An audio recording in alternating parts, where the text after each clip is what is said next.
Yo, what's good, everybody? Thanks for tuning into this episode of Off the Rip. Let's talk about High Point. Big storyline coming out of High Point is Chance Hymas injured. Did he tear his ACL, meniscus, whatever it is? Will he be out the remainder of the season? Track got super rutted, made for some fun racing. And we're going to be looking ahead at Southwick. Who is it going to suit? Is it going to suit Eli Tomac, or will it suit Jett Lawrence and maybe some riders from overseas like Jorge Prado? But we'll get into that in this episode of Off the Rip. Oh me, oh my, cut dope, gon' need more quinine. Off the rip. All right, so coming in hot with the wild moments, Jack Chambers got it ran on him hot. Hey, yo, whoa. Hey, but no, he did get it ran in on him pretty hot over there in the High Point corner, slammed into the wall on some WWE type shit. Oh, God. Solid type shit. Then we saw Malcolm Stewart take an uppercut to the face. In the face. The second motos is where it got wild. Did anybody else catch Nate Thrasher casing the living lights out of that double right after the start? And later on, Julian Beaumer yeets himself on that little scrub tabletop. And then we saw Joe go down in that section towards the back.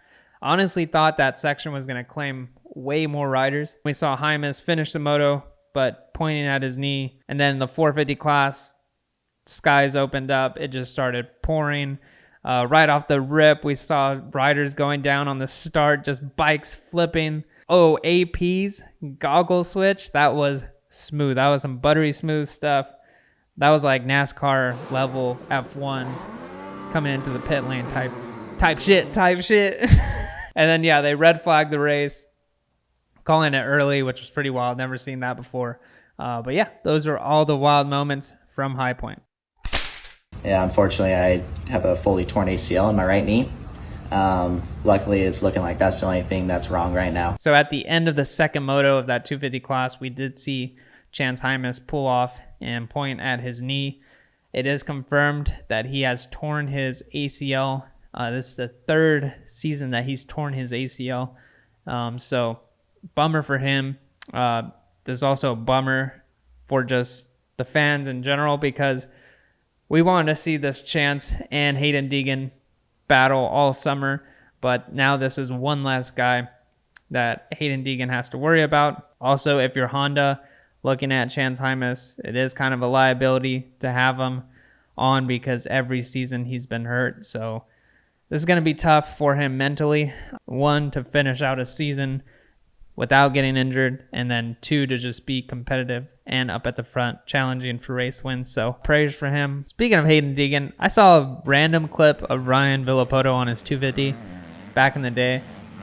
And I don't know, you guys tell me, do you guys think that he looks sort of like Ryan Villopoto when he was on a 250? And we know RV is a legend in the sport, so we might be seeing a young legend in the making. He might be legendary status. He's got crazy competition in that 450 class. He's kind of flirting with that idea of going to the 450s next season.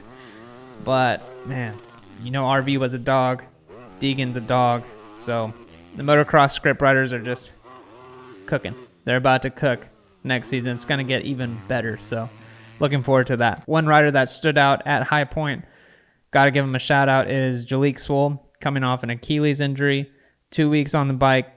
Came out, did better than the rest of his teammates. I want to see if he can get some top fives throughout the season, maybe even a podium, who knows. One guy, my boy, Ty Master P, bummed that he didn't get closer up at the front, top five, podium, maybe even a win. We saw him win at High Point last year, and I thought this was going to be the race that he comes out swinging, and it just wasn't the case. But Southwick might suit him. He does well in the sand. If not, Redbud is his track that he just lets it eat at. I'm still waiting on that breakout ride from Ty this season. The guy is just way too talented to not get a win. But he's had some health problems just with nutrition and stuff like that. So that might be hindering him from being up there at the front. But hopefully he gets it sorted out, and we see the number 26 up at the front. But let's move on, talk about these 450 riders.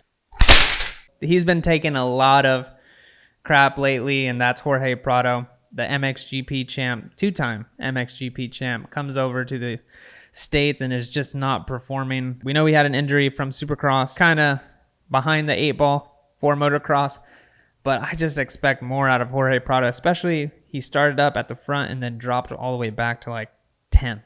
So that's pretty crazy to see, especially how he was doing at Destinations. Like, he was just on it. I mean, yeah, he's on a different motorcycle. It's way different than the gas he was on.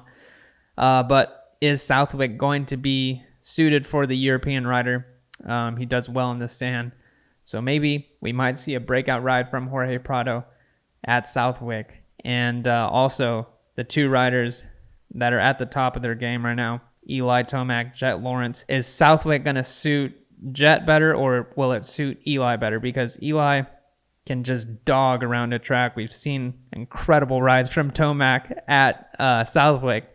But we've also seen incredible rides from Jett at Southwick. The rougher it gets, the better for Jett. He's jumping those bumps. He's just connecting the track.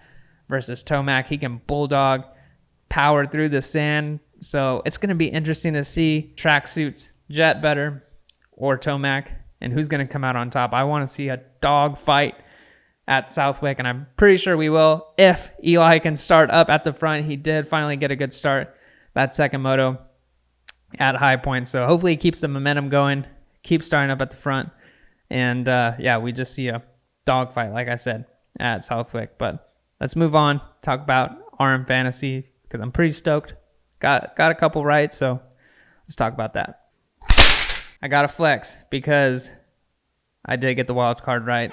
12th place. I put Cole Nichols, and I told you guys last episode. This one is 15th. I don't know who the heck to put for 15th. It's so tricky because we're going to the Wick, and at Southwick especially, you see guys, local guys, just come out of the woodworks and just lay it down. They'll be like in the top 10 off qualifying. So it's going to be tricky. It might be somebody that's not even racing in the series the whole season that just comes out in top 15. So I don't know about that one, but who am I going to put for the win? Going to do Jett again. I just feel like he's just so consistent with his starts. He always puts himself up at the front, and just the way he was riding when the track was slick and rutted out, he just looked like he was on a whole other level compared to the rest of the field. He made them look like amateurs, and just the way he puts the track together is amazing. Blows my mind. So he's always going to be there at the front, and to not put him for an overall is just tough not to do, because unless something bad happens to him, but he's so consistent. Yeah, I'm going to put him for the win. And then I'll put Tomac second. Third, AP or Hunter Lawrence, going to be one of those. I think I'm going to put Hunter Lawrence because got that European swag. Yeah, he knows how to ride sand really well. The technique is going to suit him at Southwick. Yep. So, Jett, Eli, Hunter. Top 3 picks. We do have a weekend off from racing, so we have to wait whole ass week till Southwick. But thanks for tuning in. Please like, subscribe, and comment. And I'll see you guys on the next one. Peace.